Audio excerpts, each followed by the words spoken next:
Nasubukan mo na bang umakyat dito sa tinatawag nilang santong lugar dito sa Halahala, Rizal? Kung hindi pa, tara, samahan nyo kami at umakyat dito sa tinatawag nilang santong lugar ng Halahala, Rizal. At kung bago ka sa aking channel, please do subscribe and hit the notification bell para lagi kang updated sa ating bagong gala. At yon, from Pangil, Laguna, nagbiyahe kami dito papunta ng Rizal para nga akyatin natin yung tinatawag nilang santong lugar. Bale, every Holy Week, ang pinupuntahan talaga namin pag nandito ako sa Pilipinas is sa Pingas, which is hiking din siya, pero dito lang siya sa malapit sa amin, bandang Pangil, Laguna. So as of 5:45 AM, nandito na kami sa Halahala.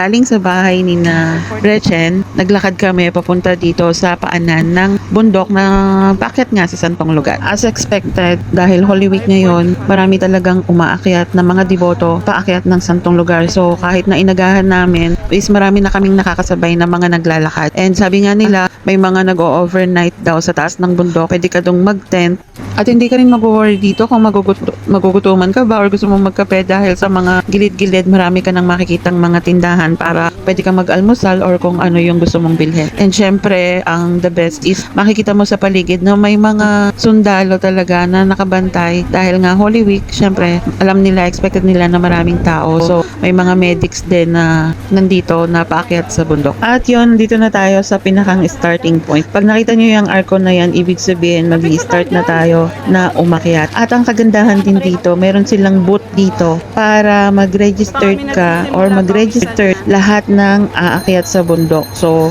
maganda rin kasi syempre hindi natin alam kung sino yung mga aakyat doon tapos hindi na babalik. So at least mayroon silang record dito. At ayun, nandito na nga tayo. Sisimulan na natin ang ating pag-akyat. May choice ka naman, either dito ka dadaan sa hagdan or dito sa kabila merong kalsada. Pero putol pa kasi siya. Plano yata nila na magkaroon ng kalsada. Siguro by next year, okay na yun. May mga kalsada na paakyat dyan. Dahil first time ko umakyat dito, akala ko okay lang siya. Kasi may nakasabay kami na lovebirds na medyo may edad na. Tapos, akyat din yata sila. Kaya feeling ko that this time is easy hike lang talaga siya. So susundan natin si Lolo at saka si Lola kung paano sila aakyat.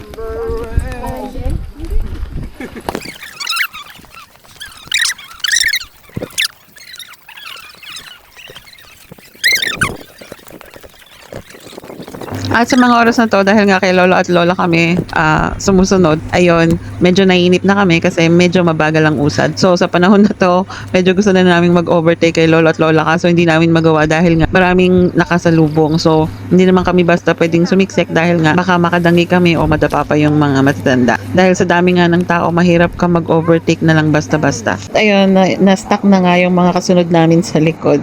At sa haba ng lakad natin, nakarating na rin tayo dito sa first station. Siguro sina Lolo at Lola hanggang dito lang sila. Hindi na sila aakyat dun sa pinakang taas. Karamihan ng pilgrims is hanggang dito lang. Hindi sila umaakyat talaga dun sa pinakang holy place sa taas. So yung iba, sinasabi nila dito lang sila tapos bababa na.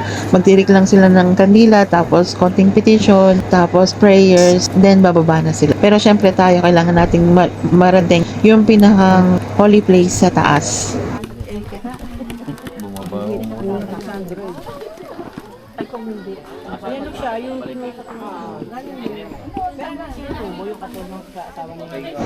And yun, after ng first station, after ng konting petition and prayers, diretso na tayo paakyat sa mga second, third, and to 14th station.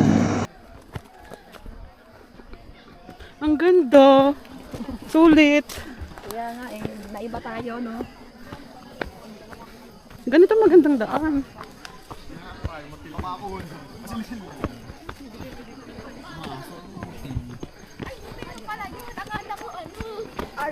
Saan sila? Oh, tanda mo, boy.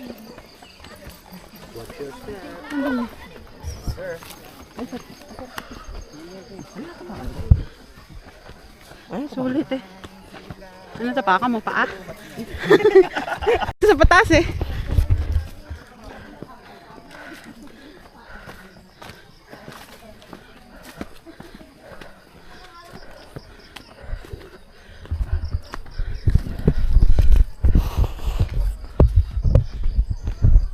Kaya ko yan.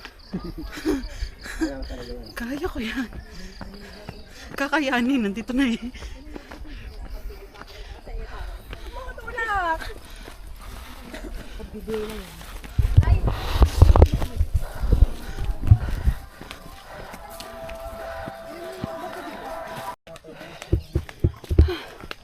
Hihinga na.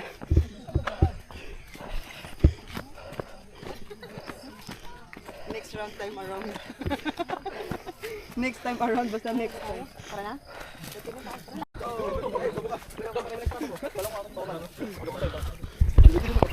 Pangatlo pa lang to. 13 to bunso. Hindi, ibig sabihin, may yung pagitan. Hindi kaya sa ano, pingas. Sa pingas, oo. Ito mo, tapos papag na agad.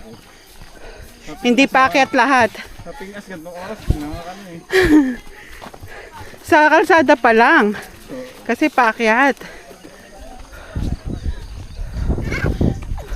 Kaya nga ng bata eh. Parehas sila magaling.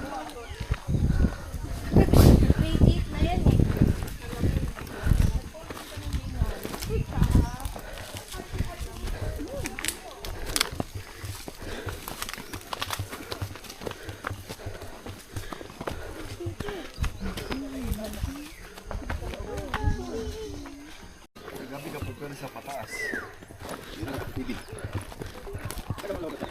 Mabilis lang din.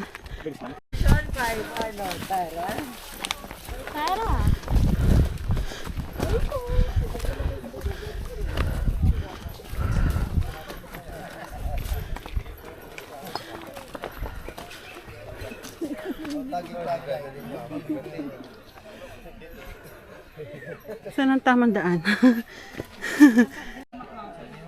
Sa mga oras na to, marami nang bumababa na pilgrims na mga nag-overnight sa taas. Yes, mga ka-journey. Pwede po daw kayong mag-overnight sa taas. Merong space doon na pwede kayong maglatag ng tent. So sabi nga ni Gretchen is kalimitan ng mga pilgrims na umakyat dito or mga hikers is Holy Thursday pa lang or Holy Wednesday pa lang umaakyat na sila dito tapos nagte-tent sila doon sa taas. Tapos Holy Friday na ngayon, so pababa na sila, kami paakyat pa lang. Or yung iba naman is super aga talaga umakyat tapos pababa na sila. Dito.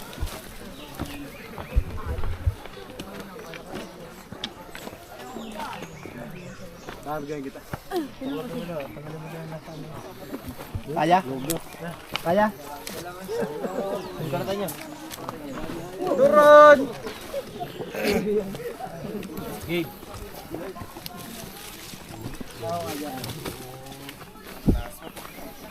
Walang ikot kaya yung ki.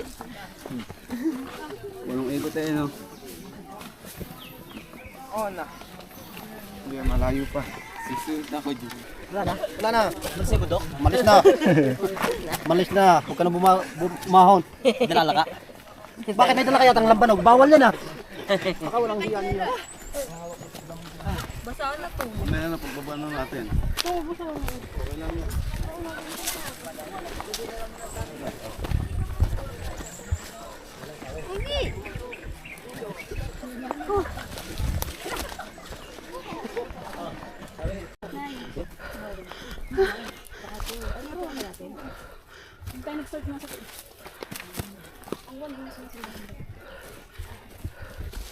Layo pa.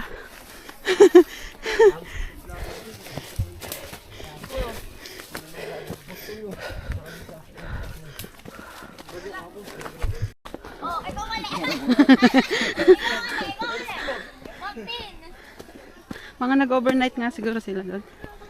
Uy, malapit na. Nasa 11 na, 3 na lang. Ito na isa eh. Ito na isa pa oh.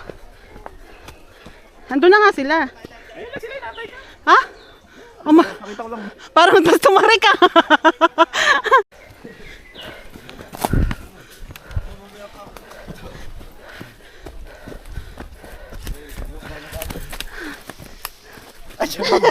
Nakadadaan eh.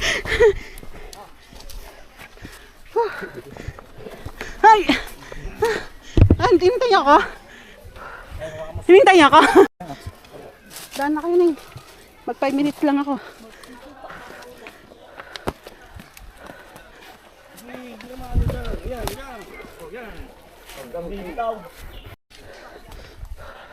Yay! Tapos,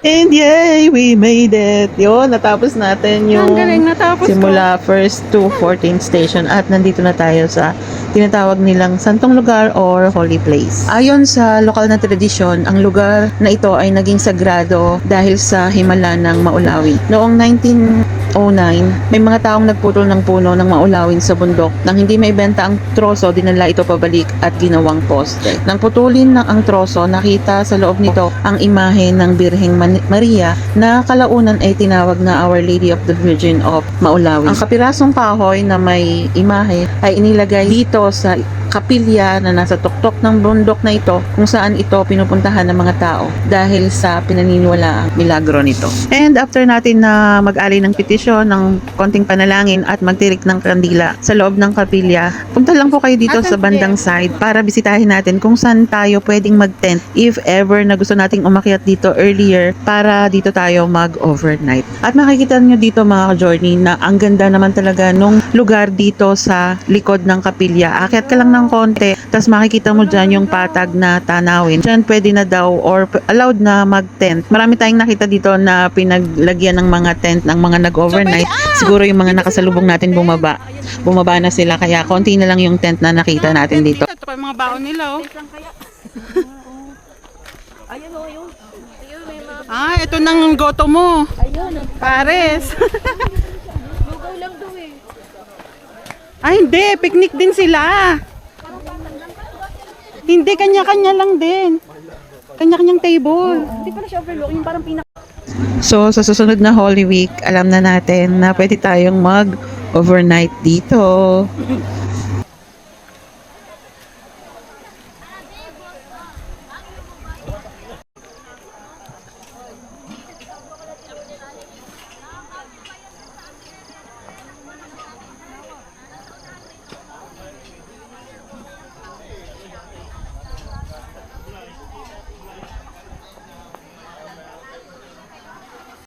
Ay, big.